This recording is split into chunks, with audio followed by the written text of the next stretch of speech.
Let's bow. And it might be more than a double XL. This might be a triple X. Triple XL. Triple X. It's a big-time game.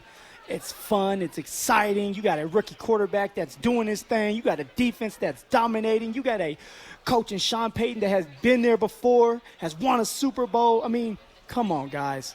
Come on. It has to be what a time to be alive when you're talking about Broncos country. Yeah, it really is. Just having a conversation with a listener of ours named Kale, and just talking about the Broncos coming out of this dark age, and they will officially be out of it, if they can win this game on Sunday. Because not only will it give you close to a 90% playoff probability, Phil, this will be the first winning season in about 2 presidential terms. Was it 2016? 2016. It's going to be 2025 here in 3 weeks. Man. And this is the type of stretch that it's been. It doesn't matter if you're a 75-year-old Bronco fan listening to my voice right now.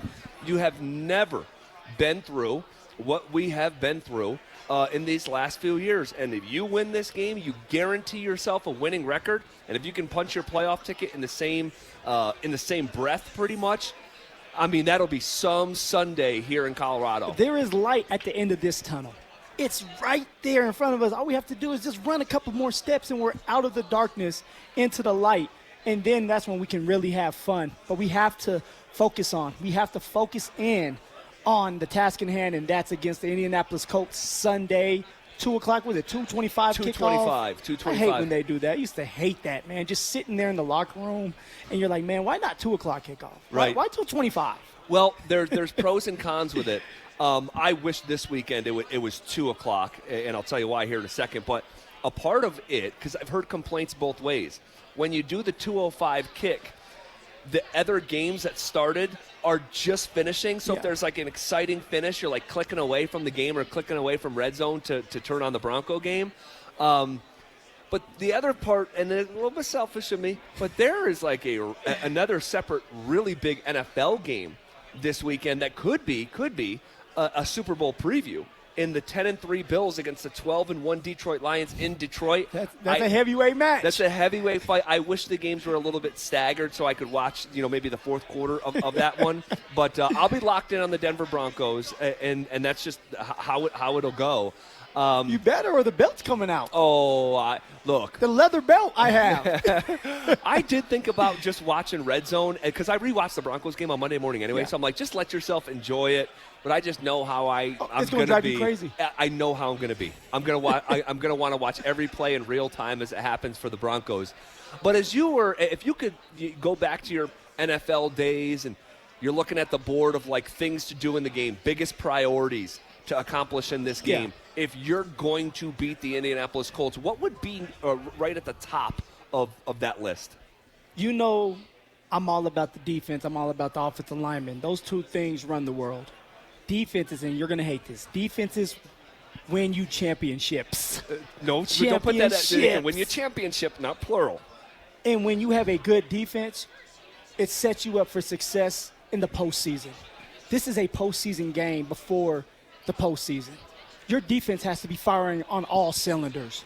I mean, firing on all cylinders, getting to the quarterback, sacking the quarterback, getting the 3 and outs. Hopefully we can get a turnover. VJ has to be in his bag. He has to be the mastermind of the defense and scheme up the blitzes, because it's going to help out the offense so much. When you have a rookie quarterback coming off a bye, we don't know who we're going to get in Bo Nix. It's true.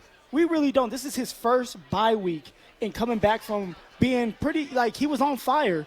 But it's like, okay, Bo, can you get back to doing it? Can you be consistent enough? Have you played enough football in the NFL to be like, hey, I can be on a break, 2-3 days off, come back and still be ready to play? We're going to find out. I think he can do it. He's there. He's a mature young man, but he's still in his 13th game of the year. Right. You have to rely on your defense. Now, after the defense, people aren't going to like me for this, but special teams is going to have to come to play as well. Giving us that field position. Will Lutz hitting the field goals when we don't get touchdowns. The special team pinning the opposite team in their territory. That makes for a better game, it's going to help Bo Nix out. And then we get to Bo Nix in the offense. Bo Nix does not need to be Superman. He does not need to be Superman. We don't need to see him being loosey-goosey like Monday night throwing bombs. Yeah. When they're there, get it to the receiver. Calculated shots. I'm okay with that. Other than that, command the offense. Keep everything in front of you. Make the right moves, the right decisions. Play turnover-free football. That's big, man. If you can play turnover-free football, you will have a chance to win the game all the time. And when you talk about playoffs, the team that makes the least mistakes win games. They'll win the game, overall, because you're doing everything you can to make sure everything's in front of you when it comes to turnovers and getting interceptions. So if you can do those things, Zach, we'll end up with a victory. Yeah, I can co-sign all that, really. And the last time we saw Bo was in some ways a step back, in some ways, with turning the football over. He had done such a better job after those first 2 games of the season when he had 4 interceptions in those 2 games, 2 picks each. We hadn't seen a 2-pick game. It had been a couple months, and it reared its ugly head against the Browns on Monday Night Football. And, Phil, that could have absolutely cost the Broncos a game, and typically it does. You just happen to be playing against one of the most turnover-prone quarterbacks that we've seen in recent NFL history, who's literally asking God to deliver him from pick sixes after the game. Come on, Jameis Winston. Come on. Like, honestly, like, you do that if you play the way that Bo played in most NFL games, with a spread that's 3 or 4, like, you lose those games. So he has got to get better at just not losing the game. Yeah. Right here, Trent Dilfer say way back when more games are lost in the NFL than won. People made fun of him. Doesn't make sense. It makes sense to me. Don't turn the football over. Don't lose it. But don't be timid as well. Of course. Don't get into your shell, Bo Nix, and say, hey, it's a big-time game. I got to be smart with the football. Let me do dump-offs. If it's there, it's there. Take those shots. If not, be smart with it. Throw it out of bounds. Take off and run. Just take care of the football when you're in the game. He had been doing a good job at that for a couple months in a row until that Cleveland game was a bit of a step back there. Stopping Jonathan Taylor. Like, when I look at the Colts as a task, what brings pause to me and brings a little bit of, like, trepidation or even angst or nervousness is that they are kind of set up with a healthy Jonathan Taylor and a healthy Anthony Richardson. I'm not drawing an exact parallel, but they're kind of a poor man's version of the Ravens that the Broncos really had problems with, a running quarterback with another dynamic running back in Derrick Henry. I'm not saying Jonathan Taylor is Derrick Henry, but on the right day, that is a bad boy. I mean, you got to think, Jonathan Taylor almost went for 2,000 yards. It's true. A couple years ago. He's been hurt-prone, and I think that's kind of what has hindered him and hurt him through his career right now. Great dude, by the way, Zach. JT is a guy that you would just love to just sit down and talk to. Yeah, what's it like being his teammate? Because you're in a rare position to be able to speak firsthand point of view on what is it like being Jonathan Taylor's teammate. Guy is very humble. Literally, he's coming off, when I got there, he was coming off his best year yet, and he almost went for 2,000 yards. And you would have thought that he was still a rookie. He was asking me questions. He was respecting me. And he was one of these guys that everybody around the building loved to be around. Always smiling, always had a positive attitude, always came to work. And so for that, it's like, man, JT is a really good dude. Jonathan Taylor, we call him JT, J-Train. And so it's hard not to root for him. I can't root for him this game, but he was my teammate, and after this, I will always root for him. Sure. But he's the type of guy that if you let him get going, if you let that offensive line get going, he will make you pay. He's a big dude. He's fast. He's explosive. Very well when it comes to contact balance. And when the Denver Broncos played the Colts, was a Thursday night game, was the last time the Denver Broncos played the Colts. I was on the team. I was on the Colts. Right. Jonathan Taylor was hurt. That's right. And it makes a big difference. And even for me, it would have helped me out having someone like Jonathan Taylor, because now I can go out there, do the mop-up duty. Everybody's tired. Everybody's loosened out. up. Yeah. And break a long one. Tenderized from JT. Break a long one. So we're going to have to watch out for Jonathan Taylor when he gets on that field. He's going to have the confidence. Anthony Richardson's going to feed him the ball. But then you have to watch out for Anthony Richardson because now Anthony Richardson can use his legs. Right. He's a big running back as well, and I don't want to disrespect him because he is a quarterback with a big arm. But also, he breaks the tackles, he runs hard, and he can pass. And he can pass. Last week it was 48 yards and a touchdown. The week before that, he was over 60 yards. The week before that, he had 32 yards on the ground and not one but two touchdowns. He was literally like trucking guys over the goal line. He is a physical freak, talking about Anthony Richardson, but I just think they become so dynamic and multiple if they get Jonathan Taylor going. Yeah. So it's like, man, can you try to limit this guy? Let me throw a number out there to you. If I told you could limit Jonathan Taylor to under 90 yards, would you take that deal right now, or would you roll the dice to try to keep him even lower than that number? See, I had to be careful with you, Zach. We did this Monday night against Jerry when we were talking about Jerry Jeudy. And you said, hey, would I take the Jerry Jeudy going for 71 yards, or would I roll the dice? Yes. And I was like, I'm rolling the dice. Yes, and you came up snake eyes. Jerry Jeudy almost went for 300 yards Right. receiving. So I got to be careful what I say. You said under 90 yards. Yeah. If the Denver Broncos can keep Jonathan Taylor under 90 yards, we should be able to win the game. I'm not going to roll the dice on that. I'm going to take that. I think that's smart. I'm going to take it. I've been burnt before, and when you're talking about someone like Jonathan Taylor, it's not just about Jonathan Taylor. It's who's up front. And I know they're missing a right tackle. I want to say Brayton Smith, and I was there with him. But you have these big guards. You have a big center in Kelly. You have a big guard in Quinn. And Quentin Nelson. Yeah. And so when you're dealing with those kind of offensive linemen, they love being physical. They love moving the chains. They love moving players. It's going to be a physical game. And so we're going to have to stick with 8 men in the box to start the game, stop the run, stop Jonathan Taylor from running the ball, stop Anthony Richardson from running the ball, make Anthony Richardson one-dimensional by passing it. If we're going to lose by Anthony Richardson's arm, not his legs, and not Jonathan Taylor's legs. Well, Jonathan Taylor, very capable, coming off a game where he had 96 yards against the New England Patriots, ran for 114 against the Buffalo Bills, 105 on the road in Houston, 110 against the Chicago Bears, 103 against the Green Bay Packers. On the right Sunday, he is one of the best running backs in the National Football League. Here is Sean Payton talking about Anthony Richardson and how dynamic the quarterback can be in the run game. It brings a lot of challenges. You kind of get your 11th man back. There's zone schemes, there's gap schemes. There's a number of things that can stress you.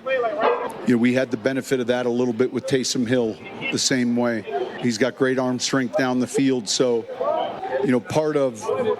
a big part of their run game is, both he and the halfback. So it presents, a completely different type challenge than weeks prior. It is a completely different type of challenge, and when it comes to the Broncos defense trying to slow down the sort of two-headed rushing attack and getting after Anthony Richardson, the Broncos are still your league leader in sacks. Can they get after Anthony Richardson, who's only been sacked 11 times in 9 games? He's actually not taken a sack in his last 2 games for all his deficiencies, and I think it's because of how just big and strong he is. Guys can be on him, sort of like Josh is like this, Big Ben was like this, like guys big hanging bodies. on him, big bodies, wide frame, broad shoulders. They're able to get rid of the football while guys are draped on them.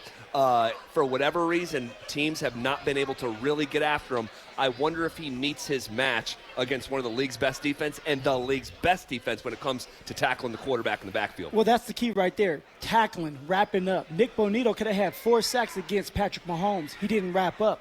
You're dealing with a big quarterback. You don't have to get him to the ground. Just wrap up. I know you want your sack, But just hold on until your partners come, until your teammates come to help you out. This is going to be a team effort. If you can attack and you can get after Anthony Richardson, force him to get flustered, force him to have to be one-dimensional, like, you're going to have success. But also, the key is, can you hold up in the secondary? Who is starting? Are we talking about Levi Wallace? Are we talking about the young rookie Abrams Drain? It doesn't matter. We have to be able to hold up in the secondary, because now we have our pass rushers that can pin their ears back and go crazy on Anthony Richardson. But if Levi Wallace is out there getting burnt, it doesn't matter about your pass rush now.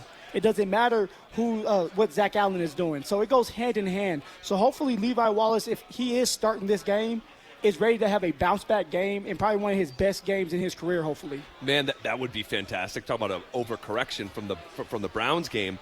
My gut tells me, and we'll have a conversation with Mike Kliss here in about a half hour, who is actually going to join us live here.